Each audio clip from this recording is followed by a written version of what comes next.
possible pawn break white can come up with. Then after exchange of those knights, it's pretty hard to get d5 for black, and sorry, for white, I mean d4, d5, because this pawn is pinned for the moment, and also black controls d5 couple of times. Eventually bringing knight on f6 will control it even more. So this looks pretty solid, despite black has less space and somewhat passive he is, but well, it looks okay. Then that was Chao Xu with Olga Gira, and there is one more game under our scope today. It's Bella Hotenashvili as white versus Kulishan Nakpaeva, and this looks actually much more exciting. And this is a some principal line in Catalan, so d4, d5, oh sorry, not d5, this tricky move order once again, knight f6, c4, e6, and I guess I've already explained what is the point, well, what is the idea, I'd say, of black playing this move order. So black is happy with Nimzo Indian in case of knight c3, so black's gonna play bishop b4. But in all the other cases, which are basically g3 or knight f3, black responds with, okay, especially g3, which has happened in our today's game, black responds with d5. Well, actually we are shown a different game here. It's Lagnovis Kosteniuk on our screen, and we are talking about Hotenashvili with Nakpaeva, but I have to show this game just an opening move. So knight f3 and dc4, the most principal for black in Catalan. Just a try to keep this gambit pawn, which is on offer. Bishop d2, a7, a5. So this position was debated a lot of times, I believe, on all the highest level possible, even been played in a World Championship match between Kramnik and Topalov. a5, the castle. So there is, of course, there is another move like queen c2 here, where after bishop d2, white comes up with somewhat unexpected queen d2, with the point being, if black tries to, I don't know, to defend the pawn, well, like it actually happened in our game today, then white is coming up with a, well, with a double attack like queen g5, attacking b5 and g7, so winning back the pawn. Anyway, never happened. So a5, and white castled, and so did black. So it's a bit of a different line. White played bishop g5, and b5 is the most principal move, trying to defend the gambit pawn, although I'm not quite sure if it's the good one. Knight e5, rook a7. There is an option of rook a6 actually, defending the c6 square. So rook keeps the c6 square, and then after a4, black is able to play c6, but still after something like knight c3, white definitely has a compensation. So rook a7, a4, and bishop b7. And Gulis Khan actually is playing quite fast, so I suppose this to be, well, a home preparation. What I can spot from the first glance is b5 is probably answered with bishop g2, king g2, then check on d5, and, well, Nafisa Muminova, and once again we are switched to Lagnovis Kosteniuk. Black is looking for b5 here, and knight, it will be already forced move with this knight, but knight as well might be returned to d5.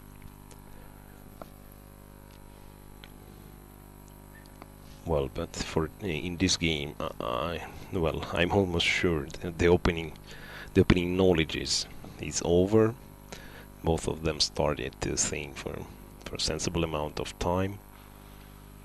And well, but actually it applies for a lot of the girls in this tournament. So they like to play. They like to play. I mean, some undefined positions, and in comparison with men chess, of course, the men here in Tashkent in particular, they're showing much more of opening knowledge, but playing more of a principal positions. But on the other hand, world's number one, I'd say, okay, in my understanding, he's doing nearly the same as all of those girls are trying to do. So just to get a position that you know better than your opponent, even though it might be a harmless one, but just then keeping pressure, and well, and who plays better wins. Let's put it like that. Still, we are shown Kateryna Lagno with Alexandra Kosteniuk, so may show you the last move of Kateryna Lagno, which was bishop e3 to f4. And then in case of g5, she's of course gonna play knight d5, and now I got the idea. So now black faces an unpleasant task, how to keep all her things together. Well, definitely knight d5 now becomes an unpleasant threat. Well, and it's not so easy to cope with it. In case of knight e5, for instance, knight e5, knight d5, white's gonna be definitely better. As maybe black just loses material here. Though bishop d6 still is possible, but knight c7, of course, it's not the position you're dreaming about with black. But as been said, this knight b2, really this knight b2 looks a bit suspicious in this particular position, which Kosteniuk played without much of a hesitation. So, well, let's check the other games then. Gulistan Nakbayeva versus Bella Hotenashvili. So Bella is white. Bishop b7. That one we've seen, I guess. And white played e2, e4, which, well, after some consideration, I can see which looks logical. As in the other lines, when I was trying to show that was actually clearly in black's favor to change those bishops. So e4, c6, the move which honestly I don't like so much. Okay, black has an extra pawn then, but after knight c3, black faces quite an unpleasant task of defending his gainings. At the moment b4 is attacked. In case of bishop c3, bc3, it's always a compensation. Maybe white is already, we can safely say white is better. Well, actually, in an absence of black duck square bishop, the spin is quite annoying. So, bishop c3 is hardly an option. Then queen b6 is possible, of course, but at least after bishop f6, gf6, black's kingside pawn structure will be a bit compromised, and especially after queen g4 check and knight f3, the queen is already there in the zone. Then again, white has at least enough compensation if he doesn't have more. Maybe there are some separate options apart from this one. Well, of course, white can achieve a draw immediately if he wants, but it's not the case, I believe. So perhaps Gulistan. Well, so I thought this bishop b7 to be a preparation. Maybe it was, but after e4, I'm not sure if c6 was the proper reaction to e4. Although, maybe white is threatening something here already. Well, let's find out what happens if black would have taken on a4, which is one of the options, I'd say. And then, okay, we are not afraid much of knight g4 as black, as we still have bishop e7. If white captures on c4, then maybe black is even in time to play h7, h6, forcing white, almost forcing white to take on f6. If bishop is removed, then e4 is falling, so bishop f6, taking back with the queen. And well, it's still not clear if it's such an advantage for white, because black bishop seems to be stable, and eventually if black plays rook d8 and c5, he should be just okay. On knight c3, yeah, rook d8, then it seemed just alright for black. So not sure if this c6 was the best move here. Knight c3, and well, they've spent almost equal amount of time since this one. So knight c3. That means, if I'm not mistaken, Gulisan played her first 10 moves quite quickly. So it's actually c7, c6, which took her 20 minutes to think. And well, can safely declare this move at least to be suspicious. As been said, the opening stage overs quite soon, and then well, of course one has to spend some time in order to find out what she's planning to do after the opening. That's a position of Nafisa Muminova withdrew in June, actually. Rook a7 as white proceed with f4, f5. Still, I believe this position to be a theoretical one.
This to be moved, and well, not quite sure where to move the knight actually. Knight a5 is a possibility, defending b7 as well.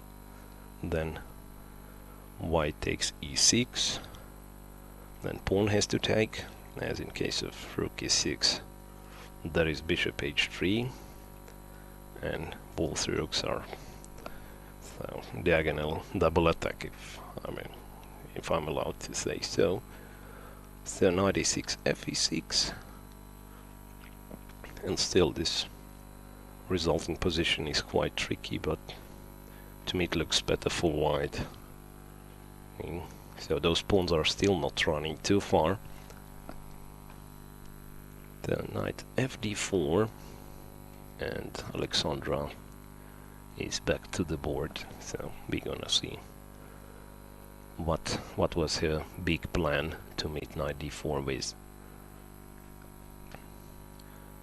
Something else apart from knight d4, well, I don't believe really.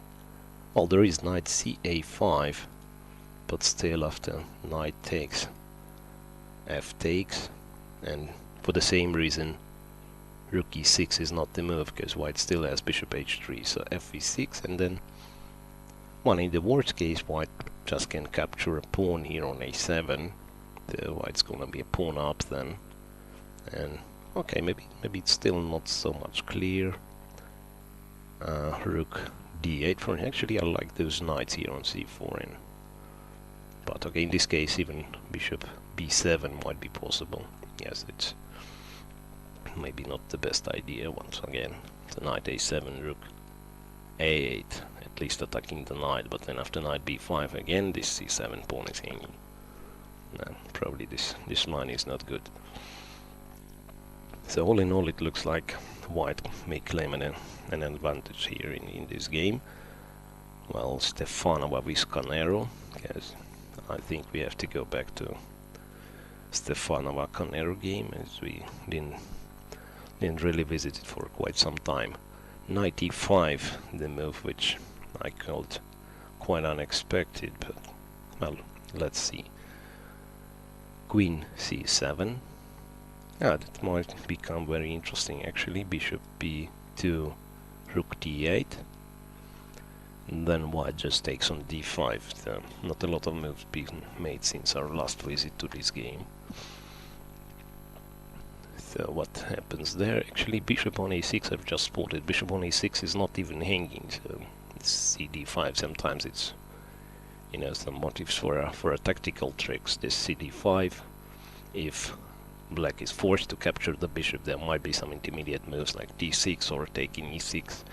But definitely it's not the case here, as bishop on a6 is not even hanging, so black just can safely capture back to d5. Well, it's hard to say what goes on, really. So I expect black to... Actually, bishop e2 is still possible, right? Bishop e2, so in case of d6 there is bishop h5, yeah, it's shown by computer. So white is probably taking with the queen, and well, actually it's a choice for black then.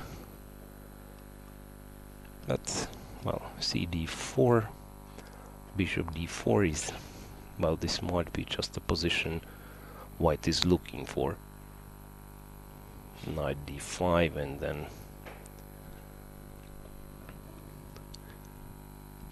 while in case of a castle, the rook c1 is coming. Yeah, this is something which would be a bit unpleasant for black. So after cd5, black has to play it a little bit more careful. Well, I just wonder if rook d5 is an idea somewhere. I'd say rook d5 with point, but okay, bishop f3 there is, but still not sure if this exchange is that tasty, as white can't castle here. But well, my point was, if white's gonna take on a6 and castle that, that's just a way. It's just a way to blunder queen e5. After which perhaps white is still okay. Queen e2, attacking both the queen and the knight on a6. No, rook d5, but still rook d5, bishop f3 will be critical. And I don't know if it's enough compensation for an exchange. Well, maybe it's not. Yeah, eventually white's gonna take d5, play f2, f3, king f2, yeah, hide the king. So rook d5. No, okay, bishop e2 actually looks quite logical. Bishop e2, queen e2. So I expect this to happen. And then it's well, it's a time for black to find a good move. Maybe not to take on d4. Actually, it's not clear if... Okay, if knight takes, is it any different compared to the line we mentioned if white takes on c5 herself? As queen c5, castle short, the same, looks like a slight advantage for white. So white's gonna be just a little bit faster here, taking the c file. So what is important is c6 is a little bit weakened, and in case of knight d7, for instance, white's gonna play rook c1, include this rook c1, and then knight c6 is coming. And knight c6 is coming with some unpleasant threats. So knight d5, dc5, but I'm just considering what happens if black takes back with the pawn, which is of course a slight defect to black's pawn structure, but as well black is getting, well, closed the c file for a moment, so black is getting an option to at least to develop the knight to d7 safely, and eventually black could make use of semi-open b files. So I'd say those c5 and b3 pawns are pretty much compensating for each other. So maybe that's the way for black to proceed then. But anyway, that's the current situation in Stefanova Conero game. White took cd5 and black is thinking, and actually Humpy doesn't seem to be so much confident anymore with 40 minutes left after just 12 moves.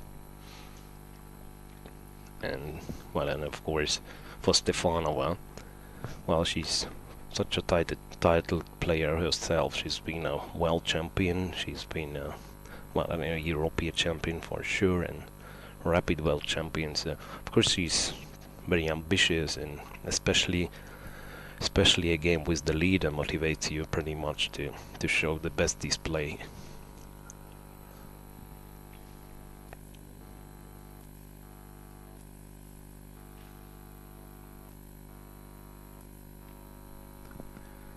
Well, moving further then, and well, moving further, I'd like to check once again what happens in Hotenashvili with Nakpaeva game. So knight c3. Well, not a lot of moves being made. In reality, only one move being made: knight c3 and bishop a6. So bishop a6. Now it turns to be a real gambit for white, as well, white cannot win the pawn back. Actually, she can try with knight c6. Right. Actually, so I've been wondering why it's only 40 minutes left for Bella, but okay, obviously she's calculating those lines, because there is a possibility of knight c6 and knight c6 ab5, where it's not clear what's going on, because, well, it's just such a lot of options for black as well, because there is knight d4, ba5, and ba6, and well, this one is not clear for sure, because probably black has to play knight b3 in this particular case, just to change the queens and then eventually capture on a6. Although white has an option to take on d8 herself, and maybe instead of saving the rook here, which is okay, maybe this one is also okay, rook d1, and then rook takes, and I'm not sure if black is in time to take on a6. Those rook a6, rook d8 might be just scary for black. e5, yeah, it looks like white is, well, has dangerous initiative to say the least. Well, though it's still tricky. e5, h6. Now if knight is moved, then after bishop e7 it's just over, but black has h6, and well, it's really hard to say, but it's only one of the options, and as I said, it's really a lot of options for both sides, and knight c6 is not the only move. Then after knight c6 ab5, there are other moves for black as well. So there is bishop takes c3, for example, bc3, which is once again not the only move, but quite a tempting one. Then bishop b5, and white's gonna play e5. That turns to be rather interesting, this game, and of course it's clear white has to think. But we already saw Bella spending nearly all her time on move 20 or so, till move 20 or something, so it might be just the case. The 12 moves being played and less than 40 minutes left for Bella Hotenashvili, who is white against Gulishan Nakpaeva. Although black's play, to be honest, doesn't look that much convincing, putting the bishop on b7 then a6, but chess is a concrete game after all, so if white doesn't have any tactical opportunities to prove black's strategy was wrong, then it might be just okay for black. Well, d5 is always a topical move here. Don't know if it's good, but well, always has to be, at least always has to be considered. Then still, black's knight from b8 is not moving. If I would be asked for what is the next move for black, I'd say bishop e7 is an option, at least to get rid of this unpleasant pin, and also creating a threat of b5, b4 to stabilize the situation on a king side, on a queen side. So let's move to some other games then. And well, for quite a long time we didn't cover Harika Dronavali with Elina Danielian. So d4, c4, white played knight d2. Well, it looks like okay, c4 pawn is attacked.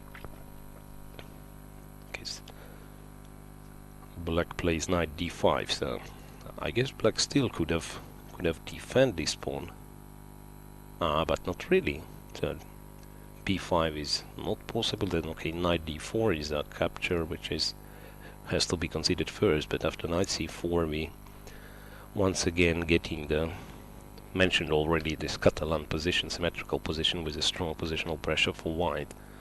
So black decided it's not an option and went for a try to complicate matters. So knight c4, black took on e3,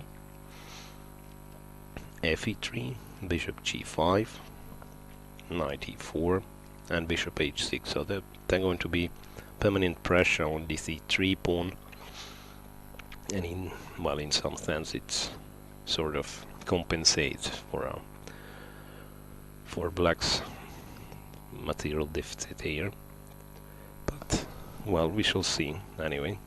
So it's 36 minutes left for Harika, and while objectively it might be just better for white, but definitely nothing comes that easy. So every game is very important, and I have to say the position is quite tricky as well.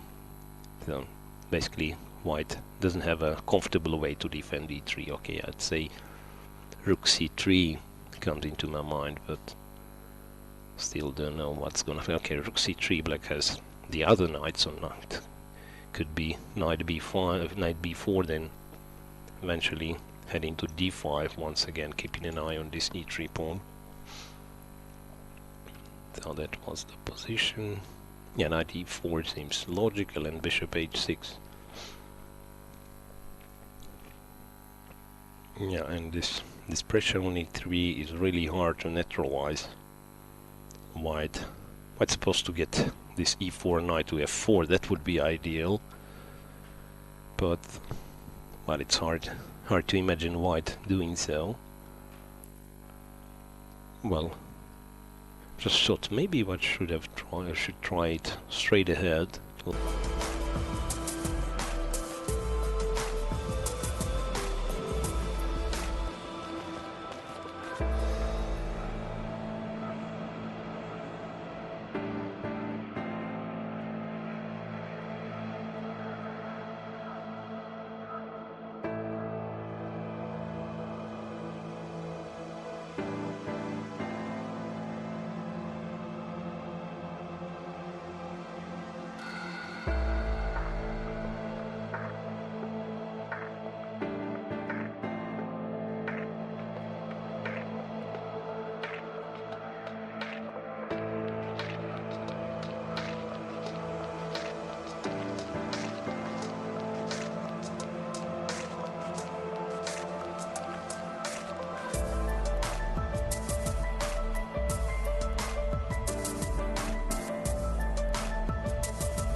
Dear chess friends, welcome for a live coverage of a fifth round here in Tashkent. It's Women's Grand Prix.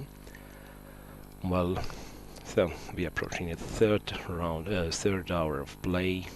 Actually, exactly the hour when they start to move is a bit faster, as they are getting a bit shorter on time. And of course, the opening stage is already over. So basically, all the positions developed in the complicated middle games.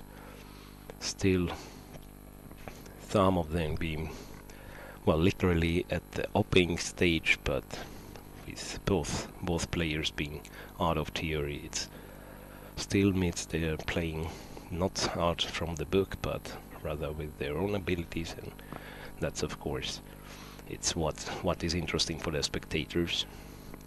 Well, at the moment we are shown Alexandra Kosteniuk, who's black against Kateryna Lagno, so let me find out how the game of those two developing. So I hope I can bring you the board soon. Yeah, so that is the position we left the girls. So bishop d2. Well, that was the position. And instead of knight c4, Alexandra played knight b3. So knight takes b3, bishop b3, bishop b7, rook e8, bishop a5. And what has been said, it's a fair chance that, well, they're gonna finish playing 4 versus 3 endgame, because both of black pawns of queen side are quite weak. So c7 is gonna be taken just on the next move. Well, it's still not clear if black is able to take e5, so definitely he cannot in the moment. So rook e5 is bishop c7, and then black is losing an exchange. So perhaps black has to take on a4 first, then after bishop c7, rook d7. Well, the moment there is a threat of lifting the other rook to e7, and then both bishops is going to be under the fire. So what white can do? Okay, bishop c6 seems to lead nowhere, as black's gonna take c7,